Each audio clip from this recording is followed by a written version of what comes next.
Good morning students, myself Rahul sir. आज की इस क्लास में हम लोग रॉयल्स लॉ पे बेस्ड कुछ न्यूमेरिकल सॉल्व कर रहे हैं। पिछली क्लासेस में हमने आपको Raoult's law for volatile liquids और Raoult's law for non volatile liquids के बारे में बताया था। आप उन सारी वीडियोस को अपने स्कूल ऐप पर आसानी से देख सकते हैं और यूट्यूब चैनल को सब्सक्राइब करके भी आप देख सकते हैं, और इससे आपकी एग्ज़ाम्स और आपके रेगुलर स्टडीज़ का प्रिपरेशन भी होता रहेगा। तो अभी जो हमारे पास प्रॉब्लम है, देखते हैं ये रॉयल्स लॉ फॉर वोलेटाइल के लिए या Royals law for non volatile के लिए। तो सबसे पहले आप ऊपर में प्रॉब्लम देख पा रहे होंगे, ये प्रॉब्लम एनसीईआरटी से लिया गया है। आप ऊपर में देख पा रहे होंगे क्वेश्चंस में 100 gram of liquid A, molar mass 140 ग्राम पर मोल was dissolved in 1000 gram of liquid B, molar mass 180 gram per mole. The vapor pressure of pure liquid B was found to be 500 torr. Calculate the vapor of pure liquid A and its vapor pressure in the solution if the total vapor pressure of the solution is 475 torr. आप यहाँ पे देख पा रहे हैं कि इस सवाल में B का वेपर प्रेशर दे रखा है और A के वेपर प्रेशर को पूछा जा रहा है। इसका मतलब ये है कि ये A और B दोनों जो है मिल करके वो वोलेटाइल कंपोनेंट होंगे, तभी तो A के भी वेपर ऊपर में क्रिएट हो रहे होंगे और B के भी वेपर क्रिएट हो रहे होंगे। यानी प्रॉब्लम पढ़ने से ये तो क्लियर हो गया आपको कि आपको इसमें Royals law for volatile liquids के कॉन्सेप्ट लगाने हैं। आपको याद होगा कि आपने पिछली क्लास में पढ़ रखा था कि अगर हम दो कंपोनेंट की बात कर रहे हैं तो उसमें पीए जो होता था, हम लोग ए को सॉल्यूट ले रहे हैं अभी और बी को सॉल्वेंट मान ले रहे हैं अभी।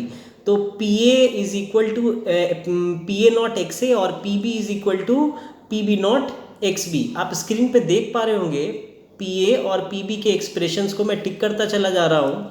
पीए is equal to X A PA naught और PB is equal to X B PB naught, और टोटल प्रेशर दोनों का सम होता था। तो अब हम हमारे पास इस प्रॉब्लम को बनाने के लिए सबसे पहले देखते हैं हमारे पास डाटास जो है उनके हेल्प से हम क्या निकाल सकते हैं। आपको ए का गिवन वेट मोलर वेट पता है, बी का गिवन वेट मोलर वेट पता है, यानी मोल फ्रैक्शन आप दोनों के आसानी से निकाल सकते हैं। तो सबसे पहले ए का मोल निकालते हैं, नंबर ऑफ मोल्स ऑफ ए। तो गिवन वेट ए का 100 ग्राम था और उसका molar mass 140, number of moles आ गए 5/7, और बी के मोल हमने कैलकुलेट कर लिया। गिवन वेट 1000 था, मॉलिक्यूलर वेट 180 था, मोल आ गया हमारे पास 50/9।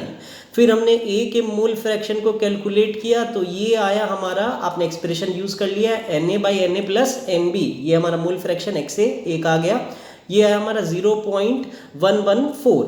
आपने इसको 1 में से सब्ट्रैक्ट कर देना है तो ये आपका बी का मोल फ्रैक्शन आ जाने वाला है। यहाँ तक तो बहुत आसानी से आपने दोनों के मोल फ्रैक्शन कैलकुलेट कर लिए। अब प्रॉब्लम में बी का प्योर प्रेशर दे रखा था 500 torr, that is PB naught. अब देख पा रहे स्क्रीन पे पीबी नॉट मिल गया आपको। अब रॉयल्स लॉ का यूज़ करते हैं। हमारे पास टोटल प्रेशर भी गिवन है, पीटी दे रखा है क्वेश्चन में, टोटल प्रेशर 475, ठीक है, टॉर। तो हम सबसे पहले पीए का एक्सप्रेशन यूज़ किए, तो पीए बराबर एक्स ए पीए नॉट आप स्क्रीन पे देख पा रहे होंगे। मोल फ्रैक्शन तो पता था, यानी जो हमने कैलकुलेट किया ऊपर से 0.114 प्लेस कर दिया, पीए नॉट को एज इट इज़ रहने दिया। पीबी की जगह हम लोग एक्सबी का वैल्यू 0.886 ये हमने कैलकुलेट किया था ऊपर 1 में से सब्ट्रैक्ट करके, और पीबी नॉट क्वेश्चन में मेंशन था, दैट इज़ 500 मल्टीप्लाई किए 443 टॉर आया हमारे पास। अब जो टोटल प्रेशर होगा वो पीए प्लस पीबी, अब देख पा रहे हैं टोटल प्रेशर क्वेश्चन में था 475 प्लेस कर दिया, पीए की value 0.114 PA naught plus PB की वैल्यू हमने ऊपर निकाली 443 प्लेस कर दिया। यहाँ से हमने कैलकुलेट किया तो पीए नॉट 280.7 टॉर आया। ये जो न्यूमेरिकल था ये Royals law for volatile liquid पे बेस्ड था और बहुत आसानी से आपने इसे बना लेना है। आप इस न्यूमेरिकल को अपनी कॉपी पर नोट भी करेंगे और आप आसानी से इसे बना पाएंगे। और एनसीईआरटी में और भी सवाल इस पे होंगे, मैं उसको आपको आपके स्कूल ऐप पर अवेलेबल करा दूंगा न्यूमेरिकल्स बनाने के लिए, और उम्मीद करेंगे कि आप वहाँ इसे ट्रैक करते चले जाएंगे। Thank you.